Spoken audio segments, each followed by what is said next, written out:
সম্প্রতি জলপাইগুড়ি জেলার রাজগঞ্জ ব্লকের চাউলহাটি বাংলাদেশ বর্ডার এলাকায় চাওয়াই নদীর জলস্ফীতির সুযোগ নিয়ে এক পাচারকারীদের দল বাংলাদেশে গরু পাচারের চেষ্টা করছিল। সেই সময় বিএসএফের নজরে পড়ে ঘটনাটি। তড়িঘড়ি অভিযান চালিয়ে গরু পাচারের চেষ্টা বানচাল করে জওয়ানরা। উদ্ধার করা হয়েছে 10টি গরু। সেই সাথে পাচারের ঘটনায় একজন ভারতীয়কে গ্রেপ্তার করলে বাকি 5 জন বাংলাদেশি পালাতে সক্ষম হয়।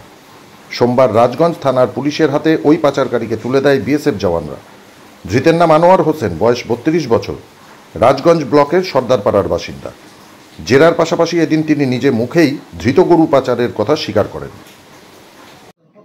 সর্দারপাড়া, হ্যাঁ ইন্ডিয়া। আমি পয়সার লালচে করছিলাম, গরু অন্যজনের ছিল, আমি ভারী হিসেবে কাজ করতেছি। গরু বেরুবাড়ির থেকে আসছিল, ছুটুলি, ছুটু এবং সবুল। চাওলাটি হয়, নদী দিয়ে।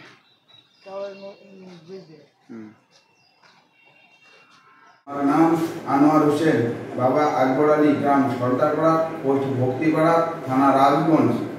আমি বেরুবাড়ি থেকে ছুটুলি, গ্রাম সিংপাড়া এবং ছোটু এবং সবুল, তাদের গ্রাম হচ্ছে কালান্দিপাড়া, তাদেরকে নিয়ে বাংলাদেশের জন্য 10টি গরু নিয়ে রওনা দিয়েছিলাম।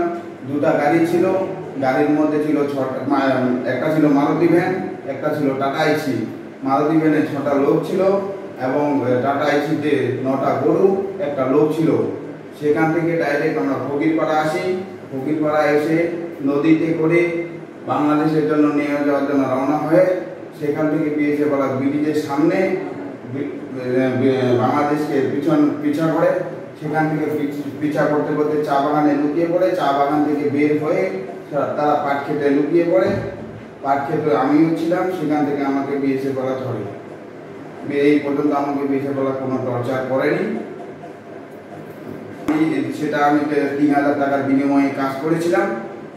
আমাকে 3000 টাকা দেওয়ার কথা ছিল, সেই 3000 টাকার লোভে আমি সেই কাজে গেছিলাম।